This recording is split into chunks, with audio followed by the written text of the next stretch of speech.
कराची एक ऐसा शहर है जहां पूरे पाकिस्तान से रोजाना लाखों अफराद जरिए मौश की तलाश में आते हैं और खाली हाथ नहीं लौटते।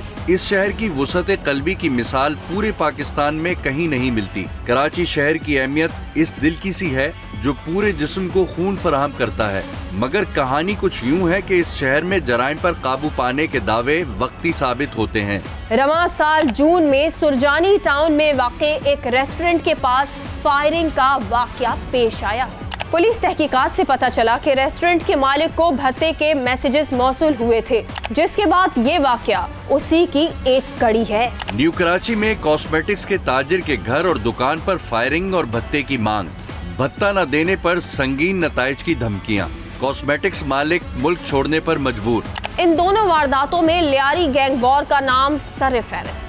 रवां साल कराची में भत्ते के तकरीबन 45 मुकदमा दर्ज हो चुके हैं। ऐसा कोई उतना बड़ा नहीं है, जो ग्राफ है जो लास्ट टाइम के हिसाब से पीछे ही है। और ये जो अब्दुल समद ग्रुप है, अभी 200 लाखों ग्रुप है, ये थोड़ा सा एक्टिव था सिटी के इलाके में शुरू हुआ है, न्यू कराची के इलाके में शुरू हुआ है। इनके 2 शूटर हमने फिर उनको हमने मार दिया था, उनके वो जख्मी पकड़े गए थे, तो उससे बड़ा काम कंट्रोल हो गया था। अभी तक इस पर शहर में ना ये एक तो ये ग्रुप काम कर रहा है, 200 लाखों, अब्दुल समद, और उसके अलावा क्या कहते हैं आम जाती ताल्लुकात पे दुश्मनी में लोग भत्ता कर रहे हैं। और कोई ऐसा गैंग है नहीं, या कोई मुझसे बाहर कॉल आ जाती है मलेशिया वगैरह से, तो वो गैंग में तकरीबन बस कर दी है हमने। अभी हमारे लिए जो दर्द बना हुआ है वो ये 200 लाखों बना हुआ है। ये चूँकि ये ईरान में है, यहाँ पे मौजूद नहीं है, यहाँ पे इसके कारिंदे हैं जो इसके कहने पे फायरिंग कर देते हैं, लोग डर जाते हैं और पैसे दे देते हैं। तो अभी ये इसके लिए हम काम कर रहे हैं, इसके रेड वारंट वगैरह भी इशू हो चुके हैं। इंशाअल्लाह इनको पकड़ के लाएंगे हम, और जो आगे इनका नेटवर्क है वो हमारे नज़रों में, हम उस पर इंशाल्लाह बहुत जल्द बहुत बड़ा क्रैकडाउन करने वाले हैं। CPLC के मुताबिक सबसे ज्यादा भत्ते के केसेस डिस्ट्रिक्ट सेंट्रल से दर्ज हुए हैं, जिनकी तादाद अब तक 14 है। जब ये साल शुरू हुआ तो कोई 10 से 11 रिपोर्ट हुई है केसेस एक्सटॉर्शन के, और उसके बाद अगर आप देखें तो 11 हुए, फिर 4, फिर 9, फिर 5, फिर 7, और एक वक्त था कि 15 से 17 एक्सटॉर्शन के केसेस एक ही जोन से हमारे पास मौजूद थे। बिल्कुल ऐसा हुआ, कुछ पुराने ग्रुप्स थे जो कि एक्टिव हुए थे। उसके बाद अगर आप देखें डाटा को, CPLC के जो एनालिसिस हैं कि 11 से ये चीज़ आहिस्ता आहिस्ता 7, 4, 5, 3, 2, और आप राइट नाउ आप बात करें तो इस वक्त एक केस रिपोर्ट हुआ है। ठीक है, तो ऑब्वियसली अगर आप थोड़ा सा और ऊपर जाएं, अगर आप केस को देखें तो क्राइम के अंदर बेसिकली शिफ्टिंग होती है। अगर आप इस वक्त देखें तो किडनैपिंग फॉर रैंसम ख़त्म हो चुकी है। अगर आप 13-14 के अवामिल की बात करें तो किडनैपिंग फॉर रैंसम बहुत हाई साइड पे थी। उसके बाद डाउन द लाइन अगर आप देखते जाएँ तो kidnapping for ransom Aahista Aahista वक्त के साथ साथ ख़त्म हो चुकी है। और अभी पिछले 6 महीने में जितने भी केसेस सामने हमारे हैं किडनैपिंग फॉर रैंसम के, जो कि 365A की FIR कटी हैं, तो उसके अंदर आप देखें ज़्यादातर केसेस हनी ट्रैप के हैं। देखिए, किडनैपिंग फॉर रैंसम का कोई भी ऑर्गेनाइज्ड क्राइम जो कि KFR हुआ करता था वो अब कराची शहर में नहीं हो रहा, बल्कि हनी ट्रैप हो रहा है। हनी ट्रैप पे मैं बात हम पहले भी कर चुके हैं, हनी ट्रैप क्या है। तो अब हनी ट्रैप ख़त्म हो चुका है, ठीक है। अब हनी ट्रैप को ख़त्म करना है, बेसिकली किडनैपिंग फॉर रैंसम ख़त्म हो चुकी है, हनी ट्रैप को अब कवर करना है। और वो कच्चे में बुलाते हैं और वो जो भी झांसे आपको देते हैं, आप लोग चले जाते हैं। कभी लड़की का झांसा होता है, पैसों का होता है, प्लॉट का झांसा होता है, सस्ती फाइल का होता है, सस्ती गाड़ी का होता है। वो आपको अपने इलाके में बुला लेते हैं और फिर वहाँ पे आप फंस जाते हैं। तो जब KFR ख़त्म हुआ तो देखिए वो ग्रुप्स थे वो ख़त्म हुए, वो अब नेक्स्ट पे आ गए, उन्होंने एक्सटॉर्शन शुरू करी। अगर आप देखें तो 15 थे एक्सटॉर्शन के केसेस, राइट नाउ एक केस है। तो पुलिस और इदारे उस पर काम कर रहे हैं और वो फिगर्स आपको शो कर रही हैं कि वो अब एक पे आ चुका है। बहुत सारी शहर में तो बहुत सारी वजूहत हो सकती है। ये जो हम जिस टारगेट हम इसको स्पेसिफाई करते हैं कि ये हमारा जो क्राइम जो वाबस्ता लोग हैं, ये इनका ये मुल्क पे नहीं है, और ये व्हाट्सएप पे और ये उस पर अवेलेबल लोगों से बातचीत करते, तो इसके लिए थोड़ी मुश्किल हो रही है। इस वजह से दोस्ता ये शायद बढ़ भी गया हो, लेकिन हमारा इशू ये है। बाकी जो कराची का नेटवर्क है वो हम तकरीबन ख़त्म कर चुके थे, वो दोबारा 2 महीने में वो दोबारा शुरू हुआ है। उसको भी हम इंशाल्लाह बहुत जल्द ख़त्म कर देंगे। हमारा इंडिपेंडेंट इदारा है, हमारा एडिशनल आईजी साहब बिल्कुल ही हमें ये स्पेशल इन्वेस्टिगेशन यूनिट है, ये स्पेशलाइज लोग हैं सारे हम यहाँ पर, और हमें बिल्कुल इंडिपेंडेंट उन्होंने किया हुआ है। हमारी तफ्तीश हम अपने हिसाब से बिल्कुल मेरिट पे करते हैं, हमें कोई किसी किस्म का हमें कोई इंटरफेयर किसी का भी नहीं है।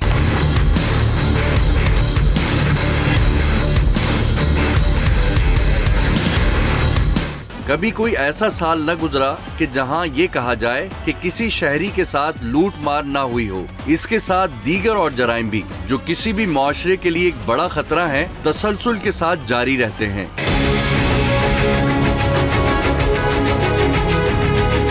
शहर कायद में सवारी रखना हुआ दुश्वार।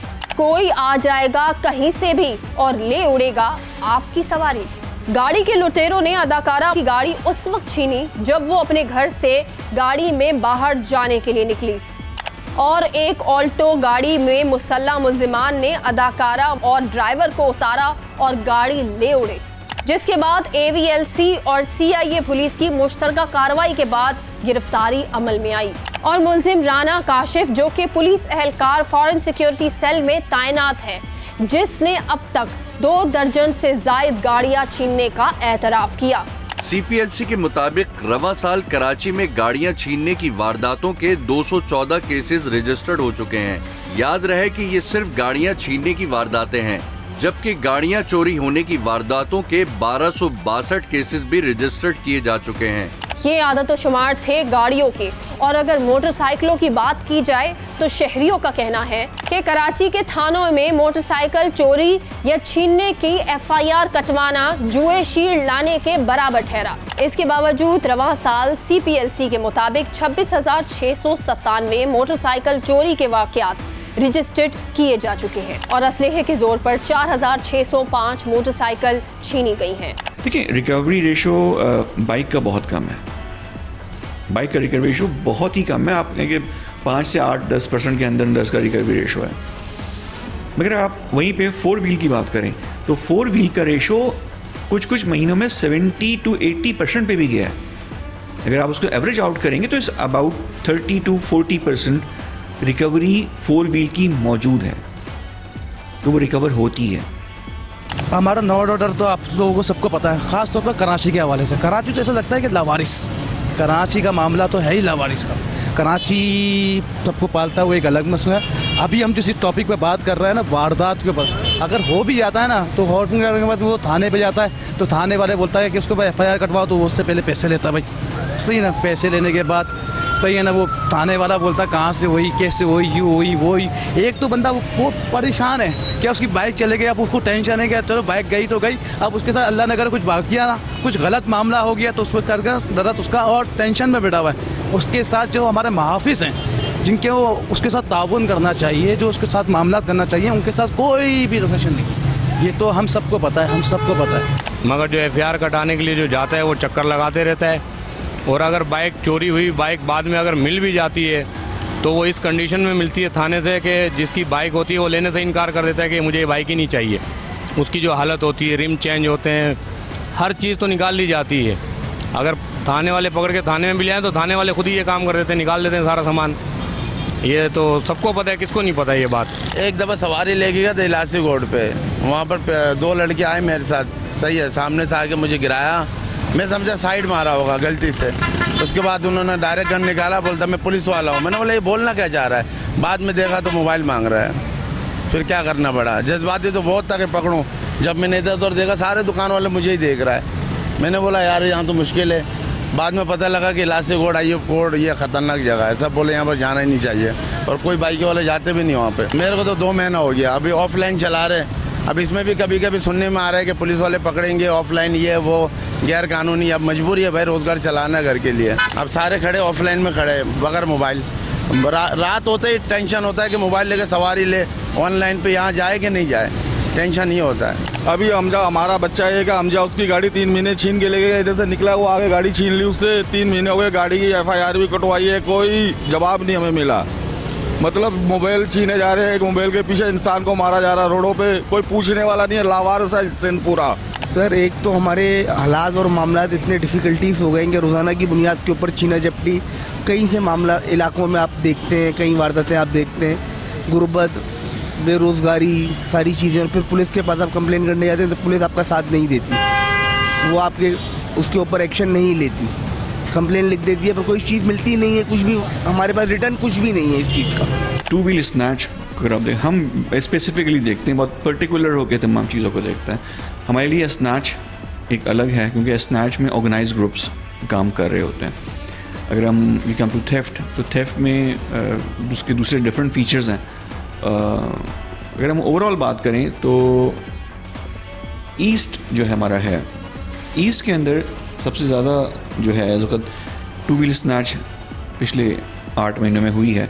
ऑलमोस्ट 1479 के करीब स्नैचिंग हुई है। अगर सेंट्रल को देखें, सेकंड सेंट्रल पे हमारा आ रहा है 540 के करीब स्नैच हुई है।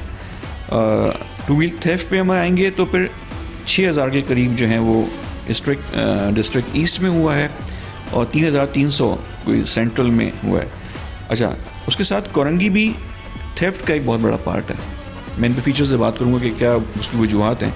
ऑलमोस्ट के 5000 के करीब जो है वो टू व्हील थेफ्ट पे हुआ है। अब मैंने जैसे आपको कहा कि थेफ्ट की अलग उसके रीज़न्स होते हैं और ये अवामिल हैं और स्नैच के डिफरेंट अवामिल हैं। हम पहले थेफ्ट पे बात करें। थेफ्ट का क्वांटम ज़्यादा है। अगर आप देखें तो 3500-4000 हज़ार का एक फ़िगर है जो कि काफ़ी अर्से से मेंटेन है कि 3000 और 4000 के दरमियान ये फिगर्स मूव होती हैं। आपने ओपन जगह पे बाइक अपनी खड़ी की हुई है, विदाउट लॉक आपने गाड़ी की हुई है और बस खड़ी हुई है, एक कच्चा चुनने वाला बच्चा आया, उसने बाइक उठाई और साइड में कर दी। उसके बाद जो चोर जो ग्रुप है उसने वहाँ से उठा के अपने पास डाली और वो ले गया। पार्किंग है, गलत जगह पार्किंग कर दिया आपने जो सेफ पार्किंग है वहाँ पे नहीं की है। अपार्टमेंट के बाहर आप बाहर पार्किंग कर रहे हैं जहाँ पे कोई चौकीदार मौजूद नहीं है। इस तरह के फीचर्स में चोरी होना बहुत आसान काम हो जाता है। जहाँ पे आप आवाम थोड़ा सा एक्टिव होना पड़ेगा। यहाँ पे वो सारा काम पुलिस को दे देना कि जी आपके घर के बाहर भी एक गार्ड खड़ा हुआ पुलिस का और वो चेक करे कि जी आपकी फैक्ट्री के बाहर तो चोरी नहीं हो रही, इट्स नॉट पॉसिबल। थोड़ा सा एटलीस्ट हमारी जो पार्किंग्स हमने बनाई हुई है फैक्ट्री के बाहर, अपार्टमेंट्स के बाहर, एटलीस्ट हम लोग वहाँ सेफ्टी अगर अपनी शुरू कर लें तो फिर एटलीस्ट इस क्राइम में शिफ्ट होगा, कमी आएगी। अच्छा, अब आप आ जाएँ स्नैचिंग के ऊपर या जो ईस्ट में हम बता रहे हैं कि ईस्ट में हो रहा है। अगर आप उसकी देखेंगे जोग्राफिकली ईस्ट जहाँ पे आता है, जहाँ पे आने और जाने का रास्ता हाईवेज पे मिल रहा होगा, ठीक है, या डाउनटाउन्स पे मिल रहा होगा, ये जो कच्चे इलाके हैं वहाँ पे मिल रहा होगा, जो इलाके उनसे ज़्यादा करीब होंगे। अगर आप ईस्ट को और सेंट्रल को देखें, इन दोनों एरियाज़ को, तो गाड़ी छीनना और उसके बाद हाईवे मूव कर जाना जल्दी से या ठट्टा की तरफ मूव कर जाना, ये आसान है, ठीक है।